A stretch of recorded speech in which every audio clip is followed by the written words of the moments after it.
Hey, welcome to worshiptutorials.com. My name's Brian. I'm here with Bryce. Did you tune that thing? Maybe. So Bryce and I were talking earlier today about what we feel is probably one of the most challenging things that we do, that worship leaders do, and that's building teams. Yeah. I think it's probably the hardest thing. It's the hardest, and it's obviously one of the most important as well. So I asked Bryce to help me with this because Bryce has basically planted 2 campuses, has been involved with the planting of 2 campuses. New Hope is a multi-site church. Yeah. Which means we have different campuses. So Bryce has had the pleasure of sort of building 2 teams from scratch. And this is born out of our own personal experience at New Hope Church. Yeah, it might not be the same everywhere. Yeah, every church is a little different, but we do feel like these principles are applicable for building teams at pretty much any church. So we're going to break this video down into basically 3 different sections. We're going to talk about depth, which means how many people are on your team. Yeah. And we sort of have a benchmark at New Hope about how often people serve, so how many people are on our teams. We're going to talk about, what was the next one? The type of community that you want to build. The culture of your team, which is extremely important, has everything to do with the vision of your church, but also the vision that you have if you're a worship leader. And the third one was, where do you find team people? members? Where do you find musicians, production, volunteers, kind of and musicians and vocalists? Another note that I think is important to make is when you hear multi-site church with, many locations, different campuses. If you watch like the Sunday vlog videos, which we're doing regularly now, and you see what happens at New Hope Church, you might think we're a large church, and it's true, we're a large church. But our campuses. We're very new to multi-site. Yeah, we haven't done multi-site that long. So we're learning as we go. So all of our campuses, when we launch a campus, it's not like we launch a campus with 500 people. And soon it's 1,200 people. And it's not. Some of our campuses are larger. Some of our campuses might be, 120 people? Yeah, right around there. In the room.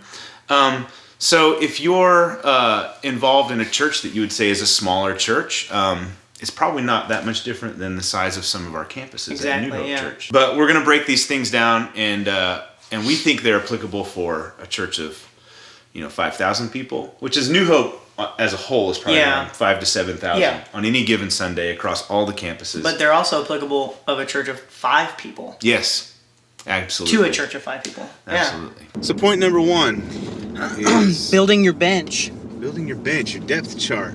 Yeah. And we say that to mean what? How many people do you have in each position? Yeah, and by each position, we really do try to mean each position, not just the important, the ones that hurt when you don't have them, like a drummer or a bass player. Yeah. You want these at, your vocalists, your CG operators. Yeah. By CG, we mean like slides, pro presenter, stuff like that. 2 to 3 people, it feels really good. At our church, at every campus, whether it's a campus of 3,000 people or 300 or 35. Yep. Our end goal that we work toward is to have at least 4 people, to have 4 people in each spot. Yeah, that's the goal. The number one reason right off the top is that that comes to mind is you don't want to be scheduling people all the time. No. You shouldn't have any volunteer serving every single week. No. One thing will happen to them. 2 things will happen. 1, they will burn out. Yeah. 2, they will stop serving. Correct, yeah. And it's interesting. So when I was in Garner, I would, over the years that I was leading worship in Garner at that campus, I met and assimilated a lot of volunteers. And almost, not every time, but a large majority of them, when I would talk with them and get to know them, they would say, a lot of them say, I was hesitant to talk to you because at the last church where I served, I got so burned out. And I would always say, I can unequivocally tell you with confidence, this will not happen here. And it's because we set this standard and this culture on our teams. I'm at our newest campus right now. And so we launched in the end of January. January 31st was our first Sunday. So, we're really still a baby campus. Yeah. And I've had people come to me that have said that exactly. You know, they haven't even started serving yet, but they've talked about, you know, burnout that they've experienced while serving in other churches, and it does happen. And it's a little bit, two people are at fault here, the volunteer, because you should be able to speak. You should, you know, regardless of whether or not the leader that you're under is going to hear you out, it's still you're responsible to care for yourself. Now, here's the other issue with that, is that unfortunately, sometimes worship leaders and people in leadership positions, no matter what area of ministry it is, lose sight of the fact that it's the person that's important and not what they can do.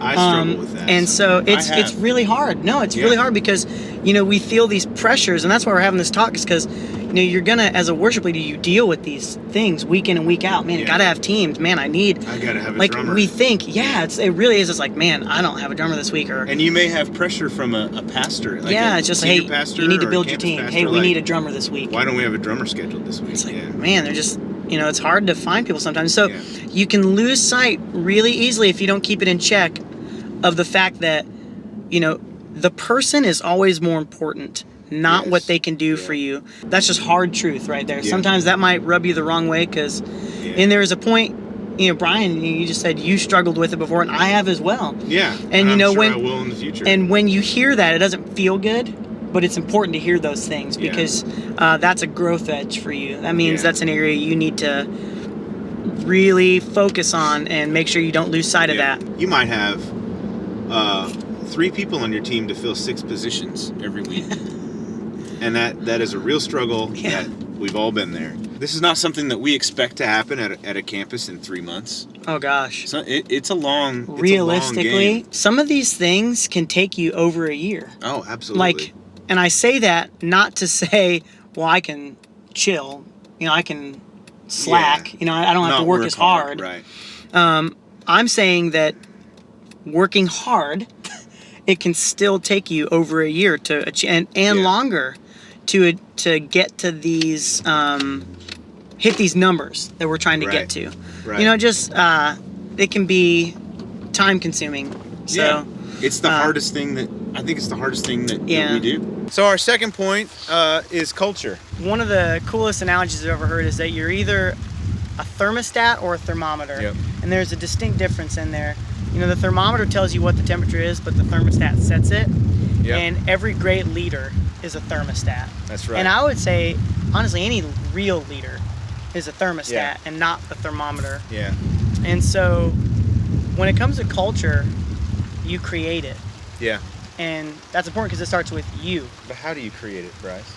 So there's a lot of things. I mean, you decide what's important to you. Culture is really what's important to you. If you're the worship leader, this is your vision for your team. Exactly. And I hope that you would have conversations with leadership in your church to make sure that vision aligns with like what's important. Timeliness. Are you early or are you late? Are you early or late? Not on time. Are you early or are you late? Early is the new on time. Yeah, it really speaks volumes about you. Are you prepared? Yes. Are you polite? Yes. What's your attitude like? You know what I mean? Are you enthusiastic about being there? You know, because you can be polite, you can be prepared, you can be on early. But are you enthusiastic? That's that next level that really creates an attractional ministry. So when I lead worship, I always like to tell people that what we do on the stage, our body language, everything, the way we act, the way we look, what we physically do when we worship tells the people in the church, tells the congregation what is appropriate for worship here. So if you have your hands down at your side and you look mad, and you're always looking down, if you look bored, oh my gosh, you might not be bored. I understand that, but what that does is tells people, okay, this is a place where worship is boring. You know, it might sound harsh, but it's absolutely true. If you're happy in your heart, tell your face. So the same is true for you as a worship leader. Your actions set sort of the standard for the rest of your team. And that's really important. You know, it does start with you, because I think so often we can get in this mindset, well, you know, my culture will change as people come in, you know, and that's so not true. No. You decide what's important to you, because we've already, like we said, culture is what's important to you, your values, and that should align with your church. You know, and you know, your bigger core values of your church. And so when it's just you Yeah. You and your alone time with God, and in the stillness of your own heart. Yeah. What's important to you? What do you want to be the markers of your ministry? Yeah.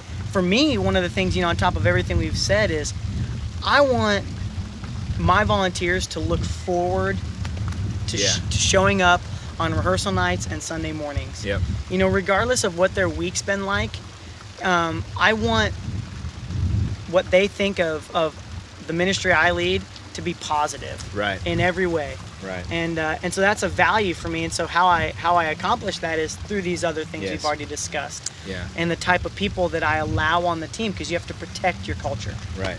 And this thing, it's like, you can think of this as vision.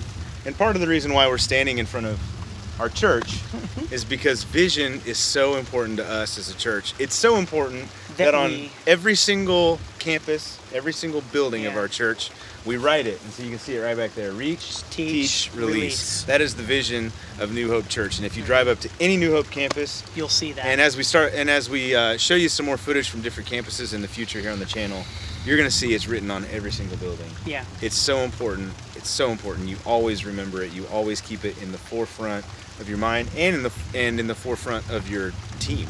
Correct. So they see it. They see it modeled by you as the worship leader. Mm-hmm. One other thing it is a culture thing, and it really comes down to this. What are your systems and your practices that you have put in place that really help your ministry run smoothly, that help all those other things be accomplished? Are people on time or are they late? Well, do they know what time they're supposed to be there and where they're supposed to be? And all this and the other thing. If they're late 3 times in a row, you kind of have to. Is there a standard procedure that happens? Correct. And so, one thing, and this is just, it's real simple, I'll say it this way. If you want to be a ministry of, having 2 to 3 people in every position, but right now, say like 50 volunteers. Yeah. So let's put a number on it. Yeah. Let's say right now you're a ministry of 10 volunteers and you want to be at 50. Yeah. What are the things you need to be doing that would make a ministry of 50 volunteers run smoothly? Start doing those things now. So be thinking about that. Always be thinking, and when you do reach 50, how are we going to reach 100? Yeah. How are we going to be a ministry that operates with 100 people? It's never being... You have to constantly grow as a leader. Yeah, it's not stagnation, it's growth. Yeah. So the last point, which might actually be the most pressing question you may be asking, is where do we find people? Yeah. Where do we find musicians? Where do we find production people? And our first point, which is why we're in this room, this is an awesome room, isn't it? It is. This is the Nehemiah prayer room at New Hope Church. So this is a room where if our congregation, we have a pastor, we have staff, every weekend we have staff that's so we actually have to a this prayer room. team, and there's a leader for this ministry that every Sunday during a worship celebration, people are in here praying for our pastors, service, for our volunteers, for the people in our congregations, just praying that God's Spirit would be moving. Yeah. And so the first point we wanted to make about where do you find volunteers, where do you find these people you're looking for is, 1, humble yourself and pray and ask God to send them your way. And don't ever stop. Yeah. I mean, just ask God to provide for you. And I believe it's also important to have faith that God is going to provide, because God will build his church. Yeah. And nothing can stop it. Not even the gates of hell will stand against it. Those are red letters, Bryce. I never knew what that meant until now. I think you did. So I believe that God will build his church, and that prayer is effective. Yeah. That prayer moves the heart of God. So that is by far and away point number 1. Point number 2 is right under your nose. Yes. And it really comes down to this. We have if we're being honest, how many of us as worship leaders have gone and met every single person in our congregation and found out if they have any desire and or skills that we're looking for? Right. For positions in our ministry, whether it's production or vocal team or your band, or set design, things like that, if you do that kind of stuff at your church. How many of us have really gone and met every person? Not me. Not me. but I'm starting to, because I've realized that's our obligation as worship leaders, to look at who we have in front of us first before we go outside. Yeah. You may very well likely have great musicians, vocalists in your congregation. You definitely have people who can help in production. Oh, yeah. Because if you can use a computer, which most of us can. Then I'm just thinking of people in my mind, in my life, that I don't think can. But most of us can. There are certainly those people. Yeah. That's why I had like a kind of a, most of us can. Caveat. But so if you can use a computer, you can be trained to do production. To do most things production. Put words on the screens and that kind of thing. Yeah. But you probably have musicians in your church that you just aren't aware of. And it's your job as a worship leader to recruit them. Literally is your job. Yeah. Which is another reason why this job is so hard. Yeah. Beyond a calling, it's also part of your job. And those two things intersect, but they also are separate in some ways. Yeah, so Bryce and I kind of came up with this idea of a funnel. If you think about your congregation and how you can ask your congregation if they are fit and willing to serve on your teams, whether they're musicians or whatever. And it kind of goes from a broad down to a narrow funnel. Mm-hmm. So the first one was definitely the bulletin announcement. So you've printed something and it's in their weekly handouts. Like, we're looking for you. We're looking for musicians, vocalists, production volunteers, whatever it is you're looking for. Mm-hmm. That's great because it gets to almost everyone if you have volunteers that are actually handing those out and people actually open them and read them. Mm-hmm. But the rate of return, the ROI, return on investments, is historically low on those. Not many people are going to respond. It doesn't mean you shouldn't do it. And if that's all you're doing, then good, you're doing something. But it's not enough. It's not enough. Yeah. 2, there's the platform announcements. Yeah. Which is not something I've really ever done before. Yeah. But I think that it's important that you, as the worship leader, find a moment in the service when it's appropriate. Correct. You don't want to do it between 2 worship songs. Yeah, it's not a spiritual direction. No. But find a moment and say, look, my name is so-and-so. I'm the worship leader here. If you're new, I'd love to meet you. We are looking for people in these positions. If you are one of those people, I would love to talk to you about an exciting opportunity to serve here. Absolutely. And you should do that. In fact, Pastor Benji, our pastor here at New Hope, says that if you're looking for volunteers, and he knows that at all of our campuses we are, he's like, you should regularly be making that announcement from once a month. Yeah. Really. And he gives us permission to do it, which is important. Yeah. You shouldn't do it without permission from your senior pastor. Or just a little bit of vision casting upward. I think most senior pastors would be on board with you doing that. Yeah, and probably do everything they can to help. Absolutely. And so that's number 2. And, the return on your investment there, I would say is a little better. It's a little better, but still not great. Where the money really is in the form of a personal ask, a one-on-one conversation. Because, and I'll let Brian speak to this a little bit, but that's where you find your best people. Yeah. Another thing Pastor Benji says a lot is your top shelf, like your big dog leaders, that's what he likes to say, are not going to respond to a platform announcement. They're going to respond to you asking them for help. And that comes within a confine of a relationship. Yep. So the reason this is hard is because you have to get to know people. And so you might say to yourself, well, I don't know who plays an instrument or who's a great leader in my church. Well, now your job is to get to know people. Exactly. And this will help you in a couple ways because, one, you can more effectively lead people. Oh, man. From a worship leader perspective, you can lead people so much better if there's relationship there. That is invaluable. Yeah. I mean, you cannot put a price on that because not only can you lead them better because you actually know them, it's amazing what happens when you get to know people. You actually care more for them. Yeah. And so you actually care about the people that you're leading, in worship week after week. And then the flip side of that, they know you and they trust you. Yeah. And so they will trust you where you are leading them. Yeah. And so it just becomes this big deal. It really is. It's like, I don't want to get too weird, but it's a really beautiful thing that happens when that exists within a congregation. So it's as simple as this. When you've identified a person who has a skill set that would be valuable for you in your ministry, it's as simple as, within the confines of a relationship, but just to say, look, we need your help. Will you help us? Yeah. I perceive that you are a great leader and you have these qualities. You bring this to the table and it could really help our church. Would you be willing to help us? And it's not desperate, because desperate never works. Yeah, it's just real. It's honest. Yeah, nobody's attracted to desperation, but people are attracted to somebody who says, we need your help. And so to take that one step further, you just mentioned, Brian, that, these are things that, you bring to the table that can really help our church. Help our church do what? Yeah. Accomplish the vision. That's why vision is so important. The vision is so important. And so people will respond for a little while to that emotional request.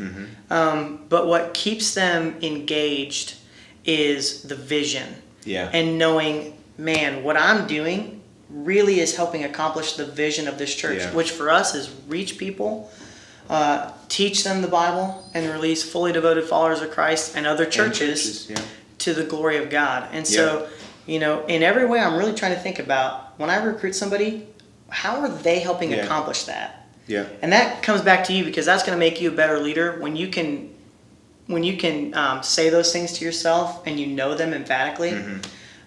It makes that conversation a little easier. Yeah. Because you know that when you recruit that person, that big dog leader, they're really going to be making a difference in the kingdom of God.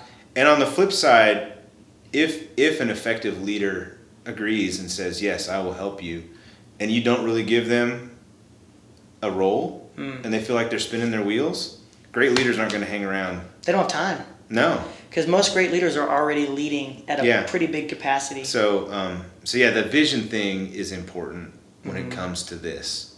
Yeah. It's very important. So thank you for hanging out with Bryce and I on the couch in my front room in my house, and then in the car, and now here at New Hope Church. In the Nehemiah prayer room. In the Nehemiah prayer room at New Hope Church. We hope that this has been helpful for you. Yeah. If you have any questions, please let us know in the comments below, or head over to Worship Tutorials and leave a comment over there. And if you're on YouTube, just like the video, if you like the video, and do subscribe to us if you want to stay up to date with all the new content that we are putting out on a regular basis. See you next time.